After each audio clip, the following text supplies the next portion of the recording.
They aim to reach a truce in the ongoing trade war that has roiled the world economy, not just their own. And it looks like they have reached a consensus. The two leaders agreed upon key issues such as Beijing's purchase of American soybeans, rare earth exports, and a deal to slash fentanyl-related tariffs. But there is no ink on paper, and that really is the crucial part. But here are some of the key takeaways from this crucial meeting that the world had their eyes glued on. Donald Trump confirmed that fentanyl-related tariffs on China would be cut from 20 to 10% effective immediately. He reiterated that overall tariffs would drop from 57 to 47%. There is no comprehensive trade agreement just yet between the two countries. Those negotiations will continue, and a visit by the two leaders will continue in their respective countries as well. Donald Trump said that China would immediately purchase large amounts of soybeans. He said that Beijing would start buying the oilseed immediately, but he did not provide any details of volumes or put any timeline in place. Beijing has agreed to a one-year extendable deal with the United States to keep its rare earths exports flowing. Trump said it's all settled. So then what's next? What comes after this particular meeting? How are we going to be seeing this deal between China and the United States actually come to fruition? Here's the full story. U.S. President Donald Trump said on Thursday that he had struck a deal with Chinese President Xi Jinping to reduce tariffs on China to 47 from 57%. That is in exchange for Beijing resuming U.S. soybean purchases, keeping rare earth exports flowing, and cracking down on the illicit trade of fentanyl.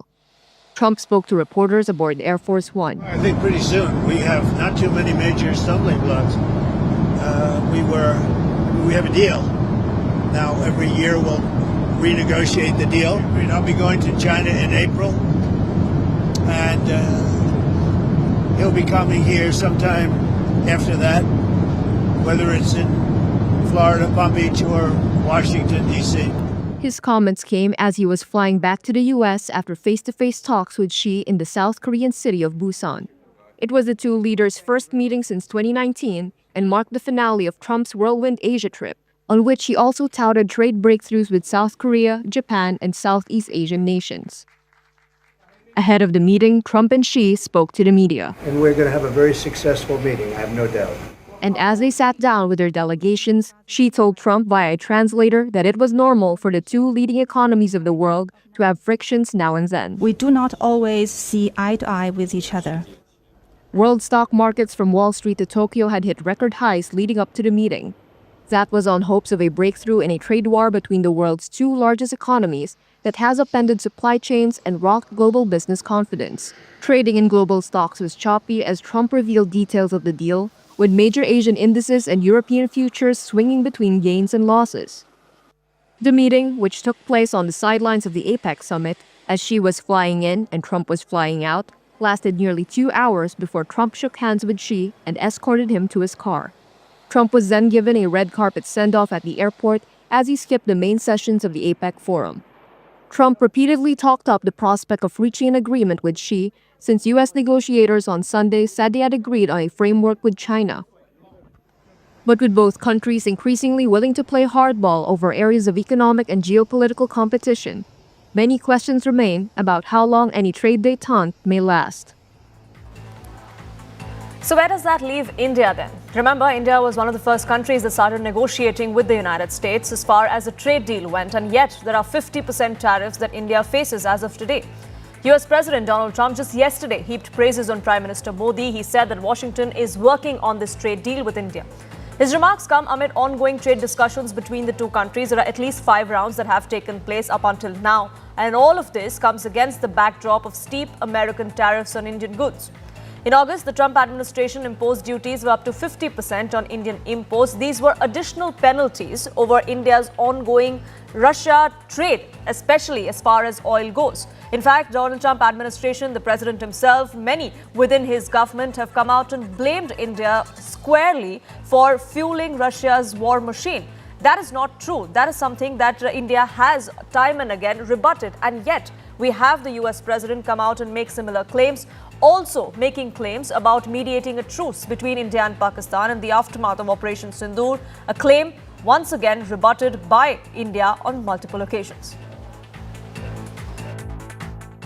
So I'm doing a trade deal with India, and I have great respect and love As you know, for Prime Minister Modi, we have a great relationship. And I called Prime Minister Modi. I said, we can't make a trade deal with you. No, we must make a trade deal. I said, no, we can't. You're starting a war with Pakistan. We're not going to do it. And then I called Pakistan. I said, we're not going to do trade with you because you're fighting with India.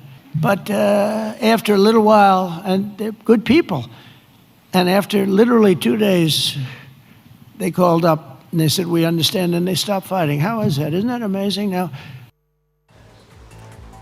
the US president has often spoken of how he leveraged trade against India and Pakistan and got these two countries to come to peace terms after Operation Sindoor, a claim that India has rejected. But this also comes at a time when External Affairs Minister S. Jaishankar met with US Secretary of State Marco Rubio on the sidelines of the ASEAN summit in Kuala Lumpur just this Monday. This meeting is significant because this is the first meeting since the United States imposed those tariffs on India, 25% reciprocal tariffs first, and then the 25% for buying Russian oil. External Affairs Minister S. Jaishankar and Marco Rubio held these talks amid ongoing trade agreement discussions between the two countries, which are being led by the Commerce Minister of India, Piyush Goyal. This also does add diplomatic weight to the ongoing economic dialogue, this meeting that we saw in Malaysia just 3 days ago. The discussion on bilateral ties between India and the United States after some amount of unease between the two countries over trade and tariff is also significant because this does give hope that ties may be frosty at the moment or on a sticky wicket, as some would put it, but there definitely is hope at the end of the tunnel, and those negotiations are on track.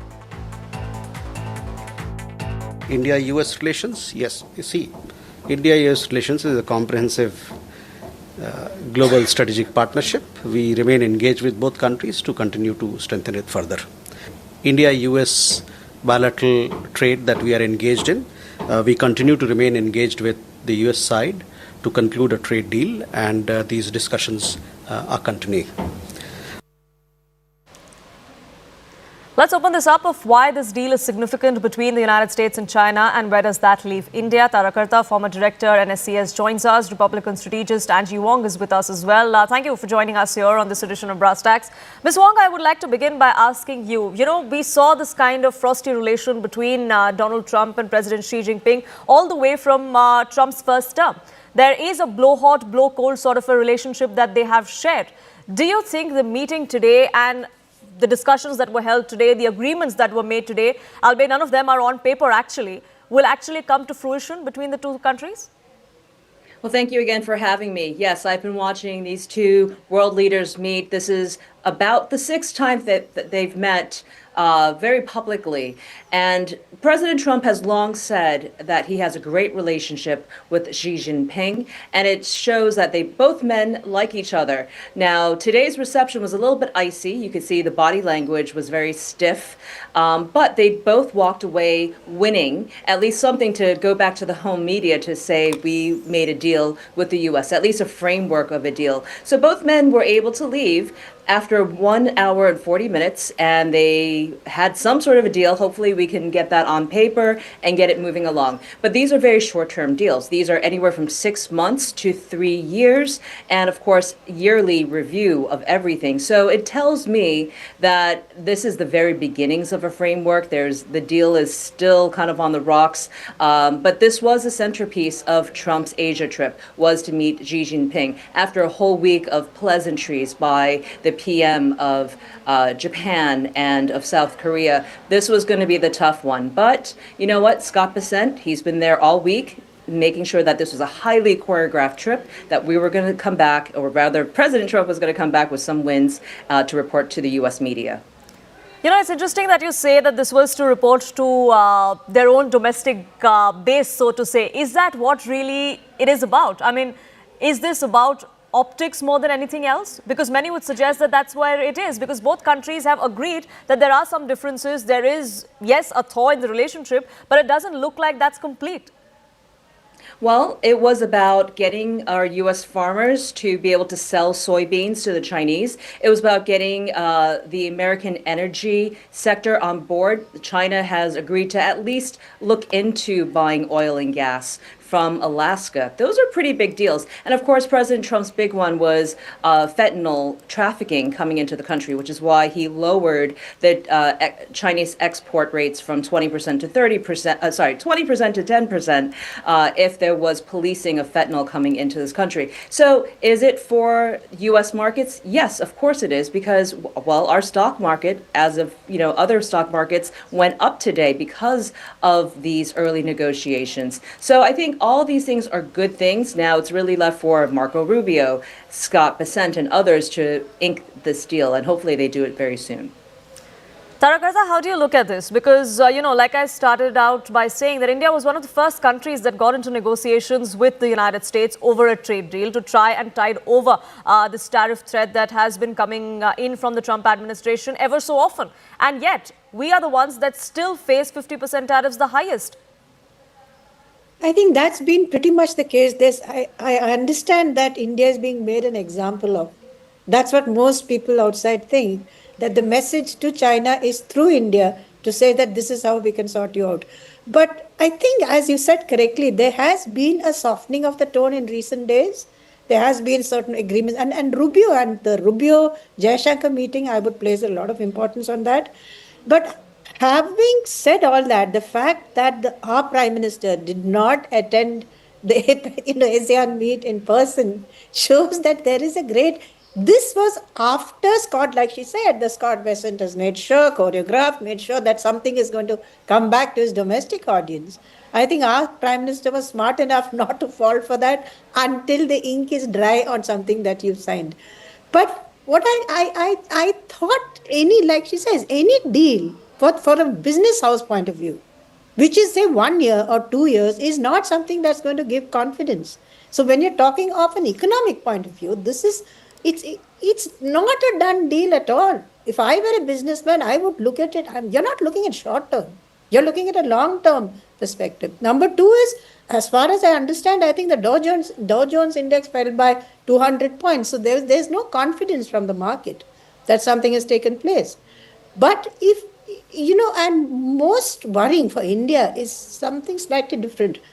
The fact that Trump delayed a $300 million weapons deal for Taiwan. So there seems to be an overall softening of position on China, which is good if there is peace overall. I mean, everybody wants a bit of peace around, right? But finally the readout from the Chinese, if you go through that, it's all about this, this talk of this G2, both of us, the US and China should, be partners. But it's very, very facile. It's very, it's all talk. It's all a lot of very good language being used, and nothing from the US side, because obviously there's a shutdown there. But this is not going to, it's not a G2 deal in any way close. This is not going to happen so quickly. So let's see what happens in April. And speaking of that, like you said, of course, now that both those countries have made peace, it's great worldwide. But, there's a sense that many would believe that as far as those two countries being at loggerheads was concerned, India was sensing some sort of opportunity. Do you think this rapprochement between the United States and China somewhere leaves India out in the cold? Not really, no. Because the kind of causes that, the kind of issues that we deal with the US and with China are completely different. US is your biggest trade partner, you can't change that. China is your biggest, the biggest debt which is going on there in terms of trade. That remains. China, you're engaging with China, but in the long term, China is a threat. No two ways on that. It is a problem. And what I've always said, I think on your channel also, in the end, you have to face these things by yourself. When you want to defend your country, you can't depend on someone else. But having said that, I don't see the US just walking away from a possible China-India squabble. I don't think that's going to happen, because underneath and through, despite all the theatrics of tariffs, etc., there is a solid amount of dialogue going on between the two on various levels. That That is true. But speaking of this meeting between Donald Trump and Xi Jinping, and I request both of you to stay on with us because one of the biggest highlights of this meeting was this extension, or at least a one-year temporary extension that the United States has as far as rare earth minerals go, because that had sent the United States and the world economy, supply chains across the world in a complete tizzy. So why is this really important, this deal that has been sealed by these two leaders? What is exactly US's gain from this, and how did China actually leverage the importance of rare earth minerals and their stronghold on it? I dig a little deeper and we'll open that up to our guests in just a bit.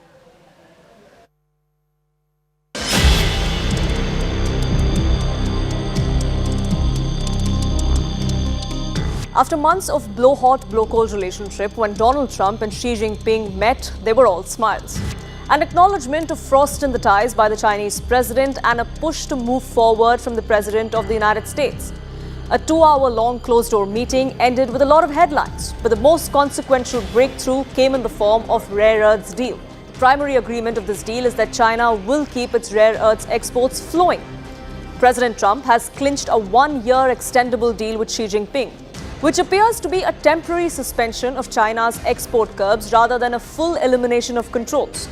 The details of how rare earths will be supplied, at what volumes, at what prices, what the terms will be like, they are yet to be made public. But China did enter this meeting with a leverage due to these 17 rare earth minerals. And it seems to have ensured that leverage got them relief from tariffs to an extent. These rare earth minerals, which play tiny but vital roles in multiple products like cars, planes, weapons, have emerged from obscurity to become China's most potent source of negotiating leverage. Export restrictions introduced by Beijing in April this year allowed them to cut off foreign customers dependent on Chinese supply. Just this month in October, China expanded its export restrictions, citing national security concerns. That sent the world in a tizzy, including the United States.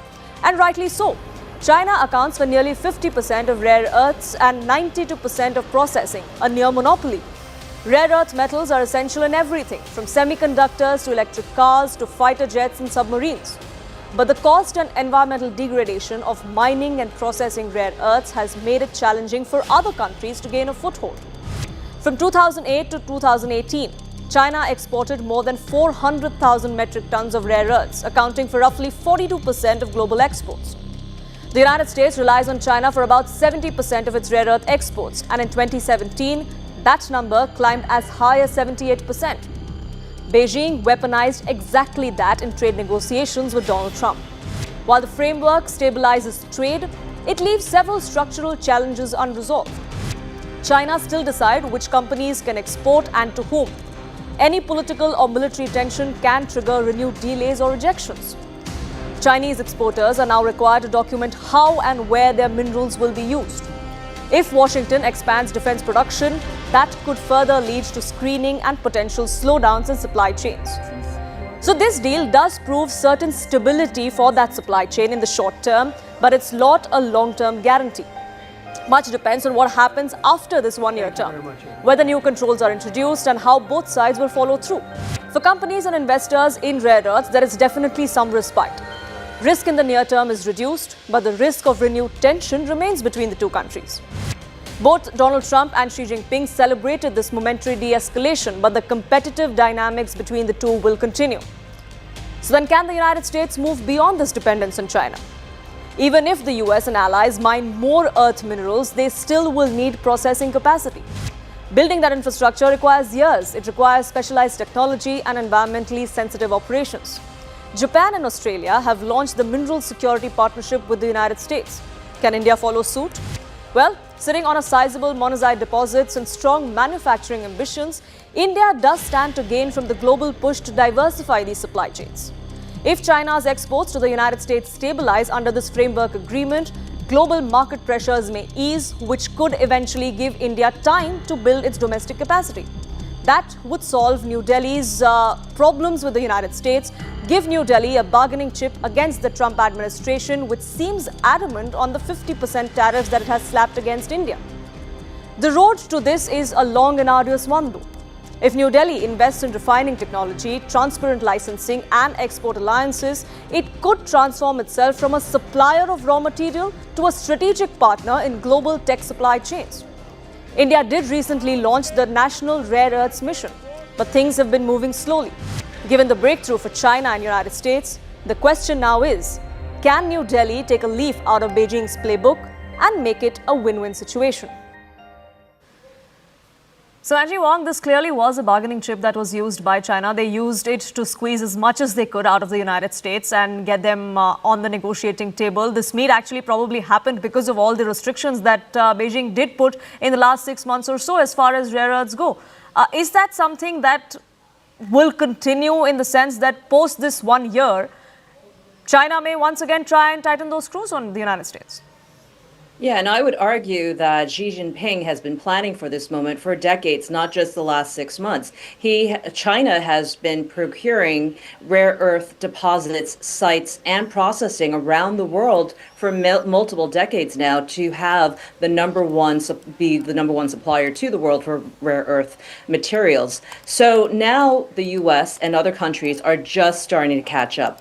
If you notice what Donald Trump has been doing the last couple of months, he's been securing rare earth deals around Asia, even in the Ukraine and Africa, in hopes to catch up to what Xi Jinping has been doing for decades. The problem is not necessarily buying rare earth materials, raw materials, it's more about the processing. And right now, the entire world has an over-reliance on China to refine and develop it and process in China, and that's what your report has said. So as countries are coming out of this and learning to build their own refineries and having their own supply chain, it's going to take some time. So Xi Jinping does hold the cards to this. He's able to negotiate with Trump and other world leaders because of this card. And it was good for Xi Jinping to at least give the U.S. a 1-year removal of the restrictions so that the U.S. can buy again. Again, Donald Trump has met with the PM of Australia, had him at the White House, talked to Japan about buying rare earths. He's just starting to get into it. And again, he's only 10 months into his presidency. So what has our previous presidents really been doing? Nothing. We've been just reliant on China. Well, that's what United States is looking at, Tarakarta. But can India see an opportunity here? I mean, many would say we're not even in the race, but is that something that India could harness over a period of time?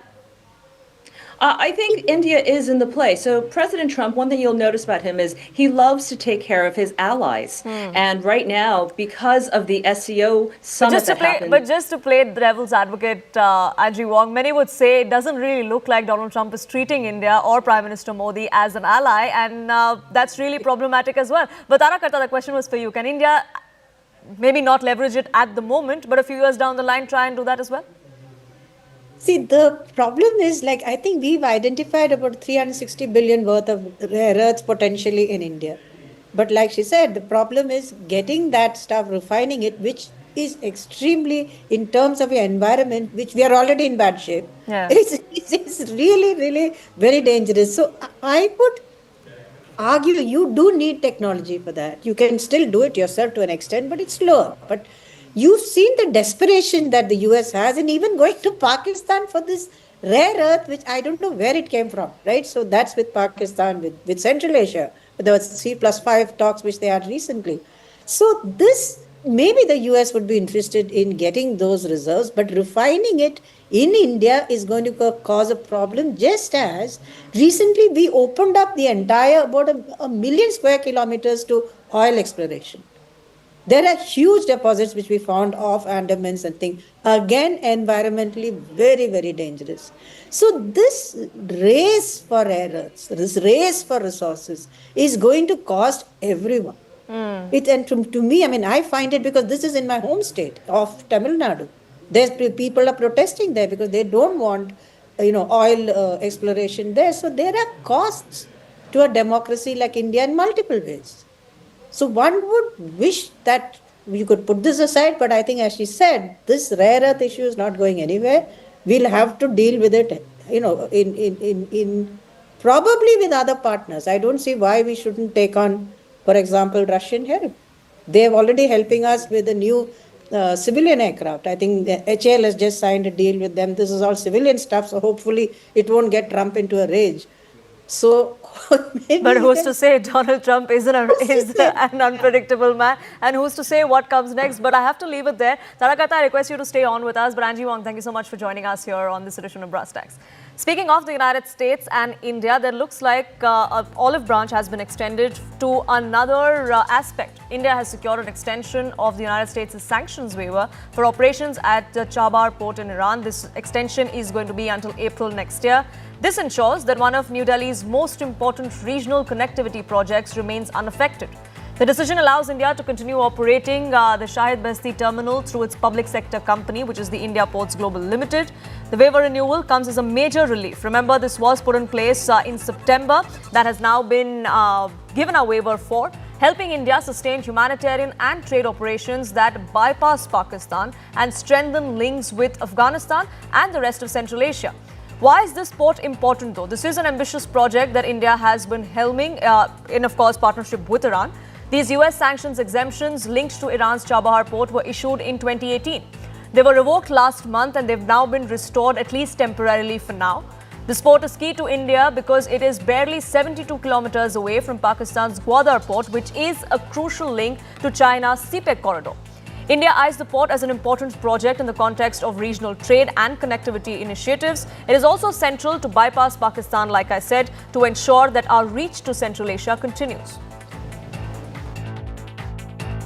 Yes, I can confirm that we have been granted exemption for a 6 months period on the sanctions that were applicable,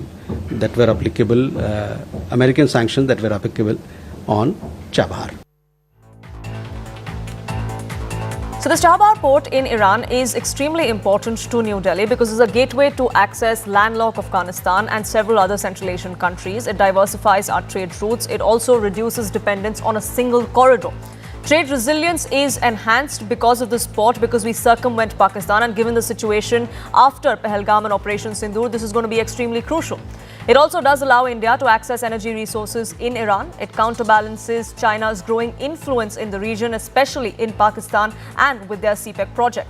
The development of the Zaidin railway line also enhances regional connectivity.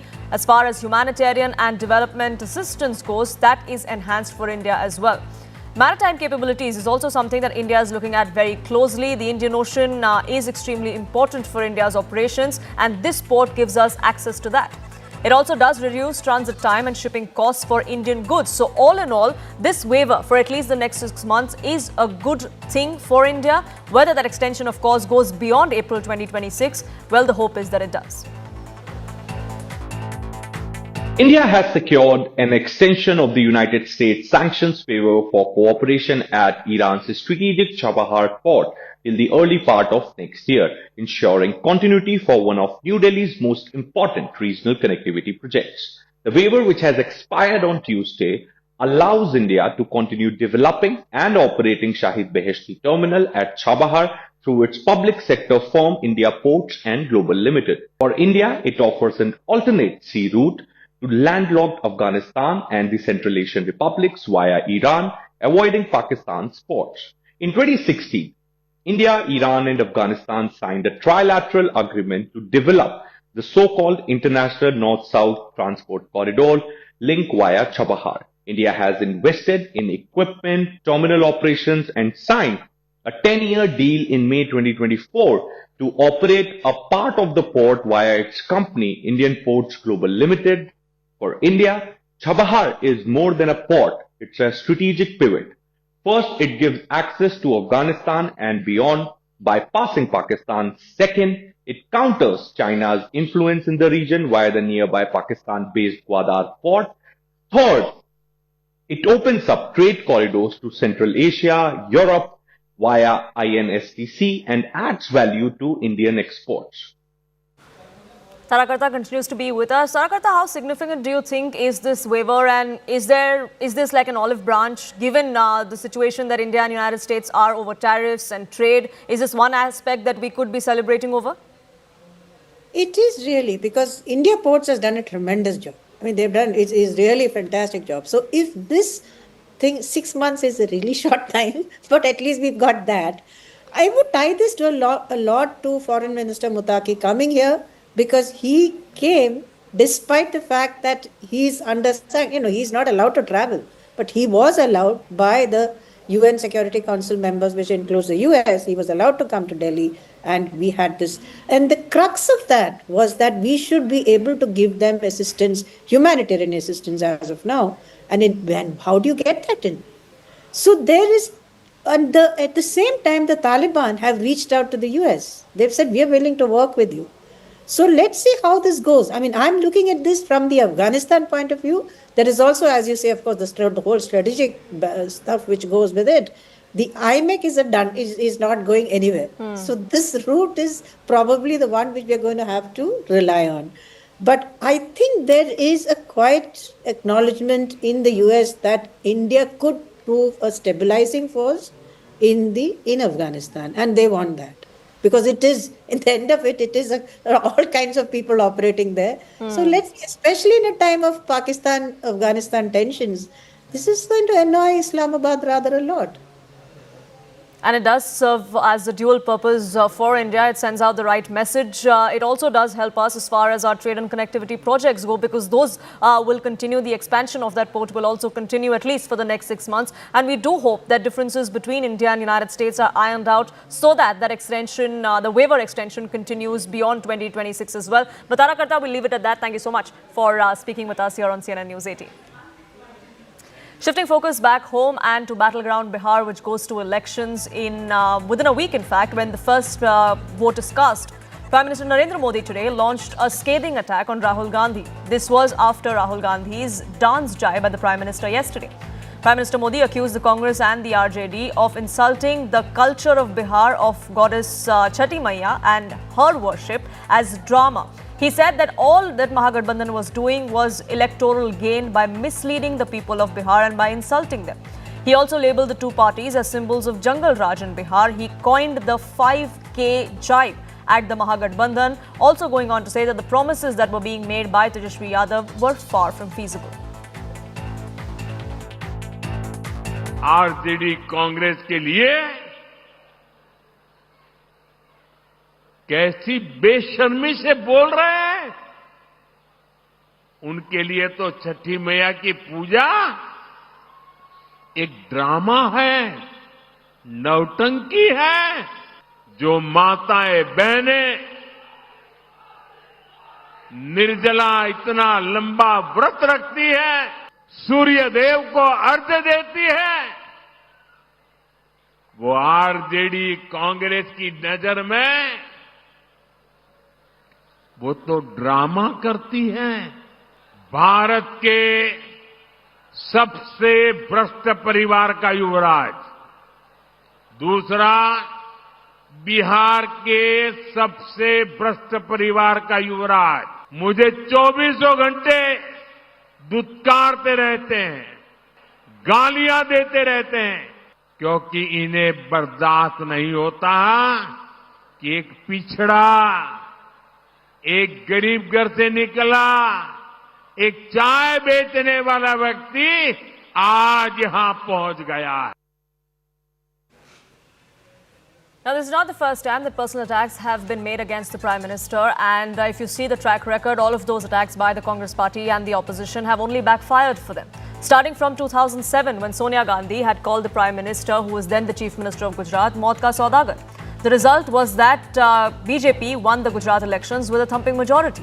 In 2014, just ahead of the general elections, Manishankar Iyer of the Congress mocked the Prime Minister, tagged him a chaiwala, just to witness the BJP's landslide victory in the general elections. 2 years later, in 2016, the abuse and the rants continued. Rahul Gandhi launched the Khoon Ki Dalali remark against Prime Minister Modi. What happened? BJP won 324 out of the 403 seats in the state of Uttar Pradesh that went to polls the following year. Let's not forget Rahul Gandhi's Chaukidar Chore attack on the Prime Minister in the run-up to the 2019 elections, because of which he also had to apologize to the Supreme Court. What happened politically was that the BJP not only secured a resounding mandate, but became the single largest party to win the House with 303 seats. It doesn't stop there. In 2022, Mallikarjun Kharge, the Congress chief, called the Prime Minister Ravan, which was followed by the BJP's 7th straight victory in Gujarat, winning the most seats ever in the state's history. Rahul Gandhi, remember, had called the Prime Minister a panauti or a bad omen after India's World Cup loss. The grand old party that very same year faced poll losses not just in 1 or 2 states but 3 out of the 5 state elections that went to polls that year. And yet, Rahul Gandhi and his team continue to make the kind of comments that they do against the Prime Minister. This is what he said yesterday. अगर आप कहोगे नरेंद्र मोदी जी आप ऐसा drama करो vote के लिए, वो कर देंगे। जो भी करवाना है करवा लो।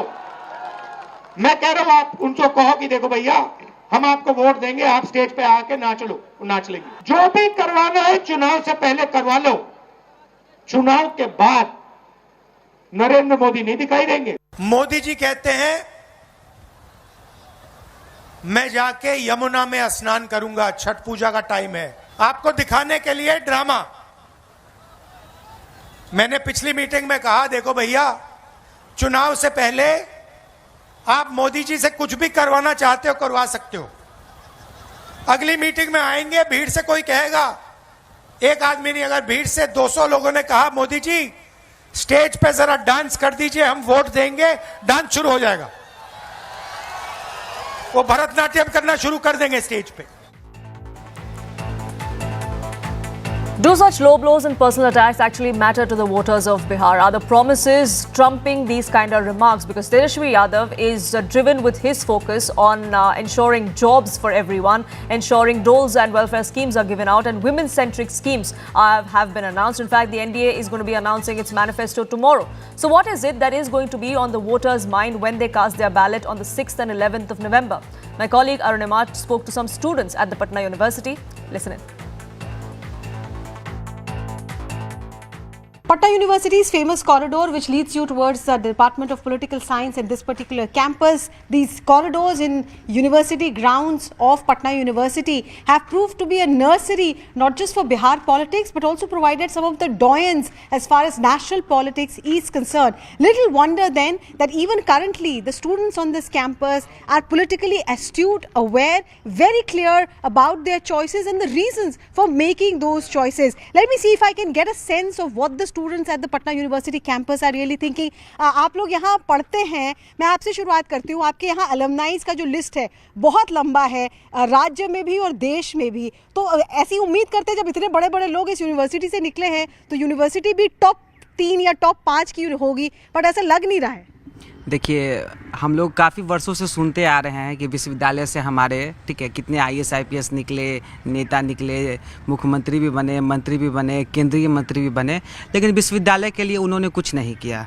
वर्तमान में जैसे प्रशांत किशोर वगैरह हुए वो भी पटना विश्वविद्यालय से संबंध रखते हैं, उनकी पढ़ाई लिखाई हुई है। JP नड्डा भी, बिल्कुल JP नड्डा भी का भी पढ़ाई यहीं से हुआ है, फिर सुशील मोदी जी भी थे यहीं से थे, लेकिन उन्होंने कभी कुछ किया नहीं, जबकि वो पटना कुम्हरार से विधायक भी रहे हैं, ठीक है, लेकिन उन्होंने पटना विश्वविद्यालय के लिए कुछ नहीं किया। नौकरी का सवाल है, ये सब अग्री कर रहे हैं, बट जो प्रॉमिस किया जा रहा है कि हर घर में एक सरकारी नौकरी हम देंगे, रियलिस्टिकली पॉसिबल है? नो, पॉसिबल तो नहीं है, लेकिन उन पे कोशिश कर रहे हैं कि अपना एक एजेंडा, मतलब एक जो पॉलिटिकल इथी है उसमें लाने का। आपको लगता है पॉसिबल है हर घर में एक सरकारी नौकरी? वो बोल रहे हैं, उसके साथ बता भी रहे हैं, वो सारा चीज़ क्राइटेरिया उसका बता रहे हैं किस पैमाने पे वो सरकारी नौकरी देंगे। इसे आप देखिए कुछ दिन पहले वो घोषणा की कि जीविका की जो CM है उनको वो अस्थायी रूप से वो राज्यकर्मी की दर्जा देंगे।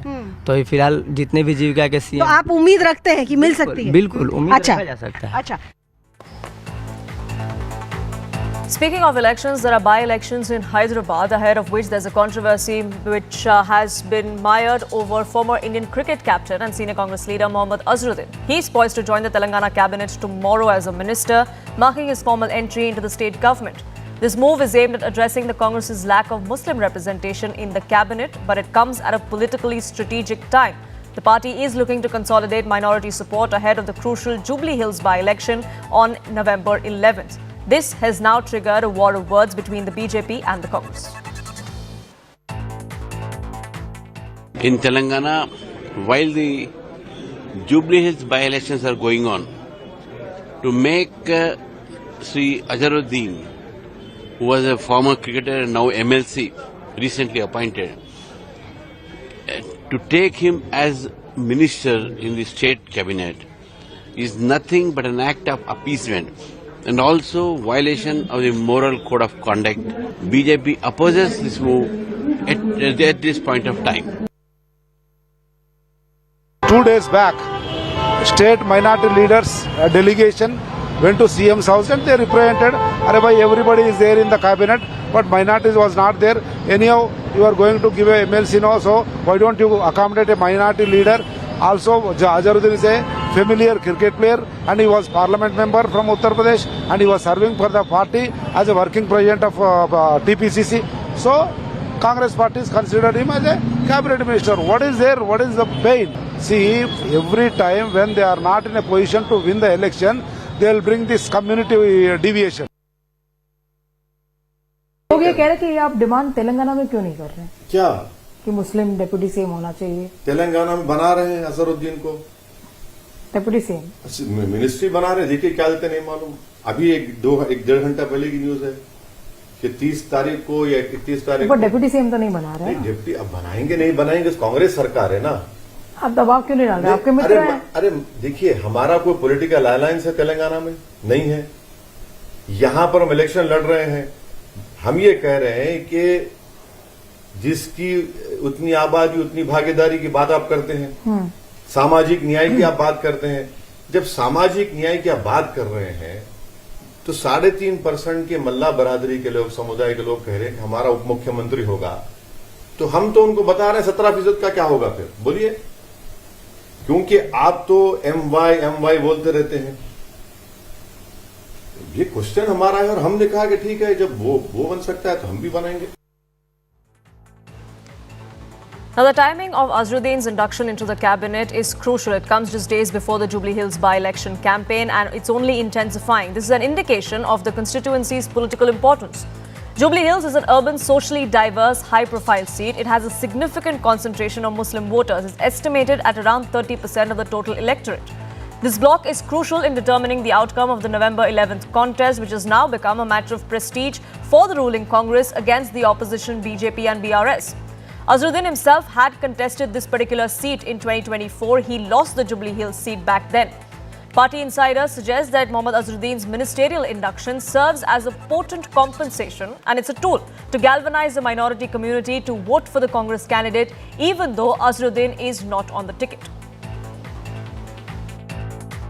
Ahead of the Jubilee Hills by-elections, which are all set to take place on the 11th of November, well, it's a high-stake battle between the BRS, Congress and the BJP. And now what we see as a major development where the Telangana Congress government has decided to induct the former cricketer and senior Congress leader Azharuddin in the state cabinet. Azharuddin is all set to take oath tomorrow at 12:15 at Raj Bhavan, and also at the same time, which cabinet ministry will Azharuddin be given? That is still a larger question. But then now what we are seeing is that this comes just ahead of the Jubilee Hills by-elections, where we see that the Jubilee Hills Assembly constituency has a large number of minority voters, and that is going to help Congress party or not, that remains to be seen. But then now what we also see is that the opposition parties, BRS and the BJP, have been calling it as an appeasement politics by the Congress party, and that is the reason why we see that the Telangana BJP unit has also given a representation to the Chief Electoral Officer, stating that it's a gross violation of the Model Code of Conduct by the Congress and the Telangana Chief Minister Revanth Reddy, and demands action by the Election Commission into this very matter. But now, also at the same time, we see that which ministerial post will Azharuddin be given? That is a larger question as he is being inducted in the Revanth Reddy's cabinet. A dramatic hostage situation unfolded in Mumbai's Powai area when around 17 children and 2 adults were taken hostage in broad daylight at a studio where acting classes are conducted. According to the police, the kidnapper, identified as Rohit Arya, worked at the studio, also ran a YouTube channel. Over the past few days, he had been organizing auditions at this particular venue. He was shot at by the police when the melee ensued after the evacuation of those that were held hostage. But he did release a video prior to his capture, prior to his entire plan of taking these people hostage at all. He expressed his desire to talk to authorities. He even went on to warn of any wrong move by the government or by the police and that how it would cost them dear. But he was shot at by the police, eventually succumbing to his bullet injuries. मैं Rohit Arya. Suicide करने की जगह मैंने एक plan बनाया और कुछ बच्चों को इधर हॉस्टेज रखा है। मेरे कुछ ज़्यादा डिमांड्स नहीं है, बहुत सिंपल डिमांड्स है, बहुत मॉरल डिमांड्स है, बहुत एथिकल डिमांड्स है। और मेरे कुछ सवाल है, मुझे कुछ लोगों से बात करनी है, उनको सवाल पूछने हैं, उनके जवाब पर अगर मुझे काउंटर क्वेश्चन है तो मुझे काउंटर क्वेश्चन पूछना है, लेकिन मुझे ये जवाब चाहिए। मुझे दूसरा कुछ नहीं चाहिए। ना मैं टेररिस्ट हूँ, ना मेरी बहुत बड़ी पैसों की डिमांड है, कुछ भी पैसों की डिमांड तो है ही नहीं, इमोरल तो बिल्कुल भी नहीं है। सिंपल कॉन्वर्सेशंस करने हैं और जिसके लिए मैं इन बच्चों को हॉस्टेज लिया है। ये मैंने एक प्लान के तहत ही हॉस्टेज लिया है। लेट्स चेंज 4 मैं सच में करने वाला हूँ। अगर ज़िंदा रहा तो मैं करूँगा, अगर मैं मर गया तो कोई और करेगा, लेकिन होगा ज़रूर। इन्हीं बच्चों के साथ होगा अगर इनको हार्म नहीं होता है तो, because the slightest wrong move from your and will trigger me. Approximately for 3 to 4 hours, Rohit Arya kept 17 children, 1 senior citizen and 1 common citizen under hostage in Mumbai's one of the studios. He had called all the children over there in the name of the audition. Rohit Arya also said that he's not terrorist or he doesn't have that much money. But he said that if I was not given a fair chance to ask these questions to the authorities with whom he has to ask this question, he may take the extreme action. And that's why he said continuously, he said that don't force me to take any extreme action. When the Mumbai police got to know about this particular issue, the teams of Mumbai police immediately rushed there. One Mumbai police team engaged Rohit Arya into the negotiations. They established that communication line with him. And second team basically entered into the studio. First they entered into the ground floor and then they went up on the first floor. So according to police information, that a few children were kept at the ground floor and few on the first floor. When Rohit Arya got to know that the Mumbai police team have reached, he tried to shield behind the children. According to Mumbai police, there were also some chemicals he had kept and he was having an air gun and he was shielding behind the children and he was continuously giving a threat to kill the children. So Mumbai police had to resort to the force, and in that they basically fired one round in which the Rohit Arya got injured and then he was rushed to the hospital where he was declared dead. In a massive twist to the 2020 Delhi riots case, Delhi police have not only strongly opposed the release of Omar Khalid and Sharjeel Imam, who have been booked under UAPA, but have also thrown a very serious charge of regime change against them.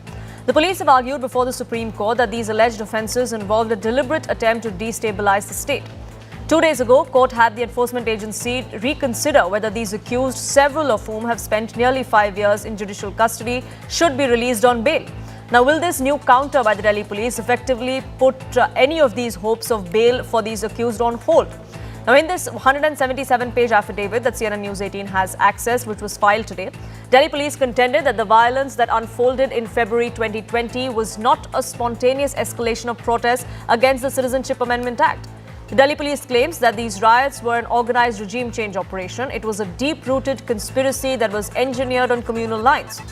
The affidavit states that the plan was designed to strike at the sovereignty and integrity of India by weaponizing public dissent against the Citizenship Amendment Act.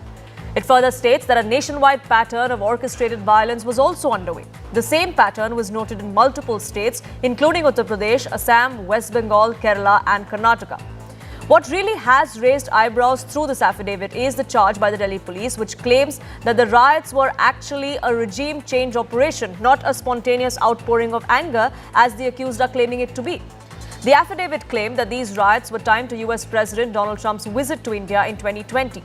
It claims that the recovery of incriminating material that was taken from these accused, including chats referencing Donald Trump, hints at that very motive. The affidavit says that this was an instant conspiracy pre-planned to be executed during Donald Trump's visit, and it was hatched to draw attention of the international media. The idea allegedly was to make the issue of the Citizenship Amendment Act a global one and to portray CAA as an act of pogrom.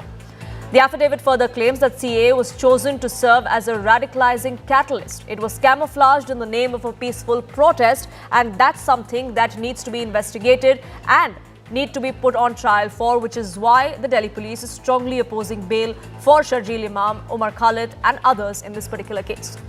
We'll keep a track of those developments and much more. For now, a time for a quick break here on Rastax.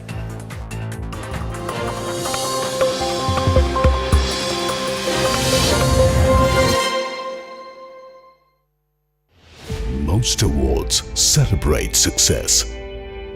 This one defines it. Presenting Indians who refused to settle. Raising the standards of excellence. Tenacious in the face of challenges. Who will be the Indian of the Year 2025?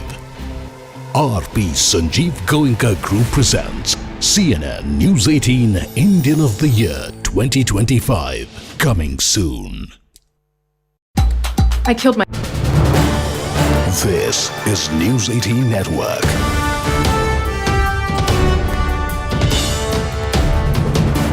India's largest news network. We've accessed excerpts from Delhi Police's 177-page affidavit that was filed in the Supreme Court in the 2020 Delhi Riots case. In its submission, the Delhi Police has opposed the bail pleas of the main accused, Omar Khalid and Sharjeel Imam, calling the defence's claim of 900 witnesses a red herring. The police have stated that only about 100 witnesses are material to this particular trial. The affidavit indicates a well-coordinated plan that's aimed at creating unrest and shaping a global narrative on the Citizenship Amendment Act. According to the document, details of which we've accessed, the police believe that the intent was not limited to political dissent, but to incite violence in a patterned manner. It details the role of several accused, including Omar Khalid and Sharjeel Imam, citing statements and digital evidence which is under investigation. The police have also said that similar pattern of violence was witnessed in other states and that there was a concerted effort that was made by these individuals for a regime change in the country. Massive disclosure has been made before the courts. Delhi Riot 2020, which was an anti-Hindu riot.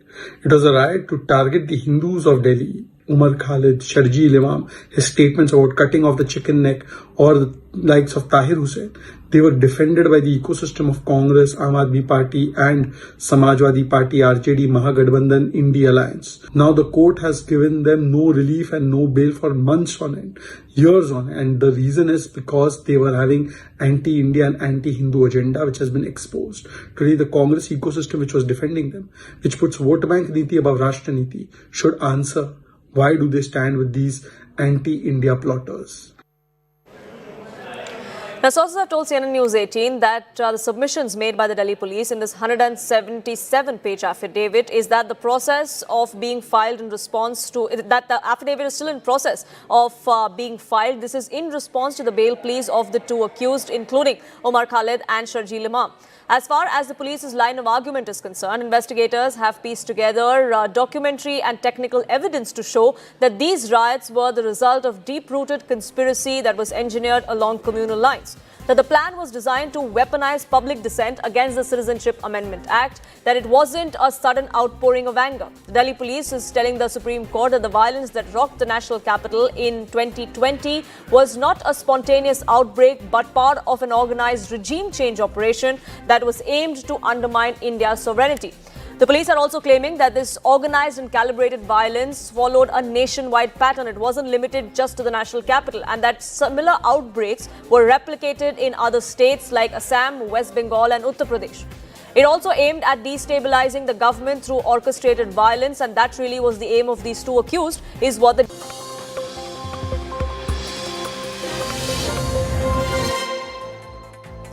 Shreyas Iyer has broken a silence after a near-fatal spleen injury sustained during the India-Australia ODI series. In his first update, he says he's recovering well, but with a 2-month rehab ahead, the road back to full fitness looks a long one.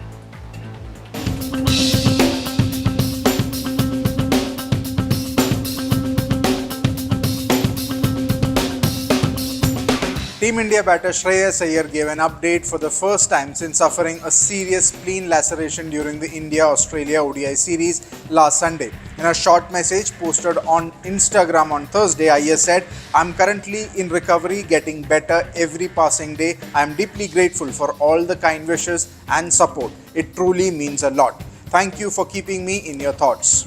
The update comes after a frightening incident during the third ODI in Sydney where Iyer injured himself while completing a diving catch to dismiss Alex Carey. He appeared in pain immediately, left the field and was later rushed to hospital after his condition deteriorated. Medical reports confirmed a laceration of the spleen and internal bleeding. Iyer underwent a procedure to control the bleeding and spent several days in the intensive care unit before being moved out of the ICU on Tuesday.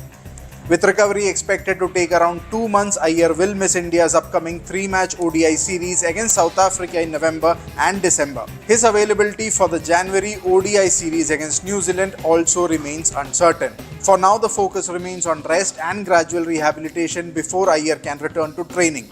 The 29-year-old's update reassures fans, a small but encouraging sign that his recovery is on track after what was, by all accounts, a near-fatal injury.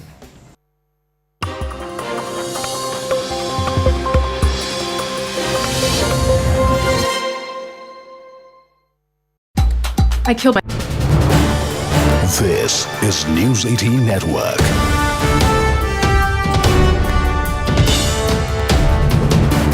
India's largest news network. We've accessed excerpts from Delhi Police's 177-page affidavit that was filed in the Supreme Court in the 2020 Delhi Riots case. In its submission, the Delhi Police has opposed the bail pleas of the main accused, Omar Khalid and Sharjeel Imam, calling the defence's claim of 900 witnesses a red herring. The police have stated that only about 100 witnesses are material to this particular trial. The affidavit indicates a well-coordinated plan that's aimed at creating unrest and shaping a global narrative on the Citizenship Amendment Act. According to the document, details of which we've accessed, the police believe that the intent was not limited to political dissent, but to incite violence in a patterned manner. It details the role of several accused, including Omar Khalid and Sharjeel Imam, citing statements and digital evidence which is under investigation. The police have also said that similar pattern of violence was witnessed in other states and that there was a concerted effort that was made by these individuals for a regime change in the country. Massive disclosure has been made before the courts. Delhi Riot 2020, which was an anti-Hindu riot. It was a riot to target the Hindus of Delhi. Umar Khalid, Sharjeel Imam, his statements about cutting off the chicken neck, or the likes of Tahir Hussain. They were defended by the ecosystem of Congress, Aam Aadmi Party and Samajwadi Party, RJD, Mahagathbandhan, India Alliance. Now the court has given them no relief and no bail for months on end, years on end. And the reason is because they were having anti-India and anti-Hindu agenda which has been exposed. Today the Congress ecosystem which was defending them, which puts vote bank niti above Rashtra niti, should answer why do they stand with these anti-India plotters. Now, sources have told CNN News 18 that the submissions made by the Delhi police in this 177-page affidavit is that the process of being filed in response to that the affidavit is still in process of being filed. This is in response to the bail pleas of the two accused, including Omar Khalid and Sharjeel Imam. As far as the police's line of argument is concerned, investigators have pieced together documentary and technical evidence to show that these riots were the result of deep-rooted conspiracy that was engineered along communal lines. That the plan was designed to weaponize public dissent against the Citizenship Amendment Act, that it wasn't a sudden outpouring of anger. The Delhi police is telling the Supreme Court that the violence that rocked the national capital in 2020 was not a spontaneous outbreak but part of an organized regime change operation that was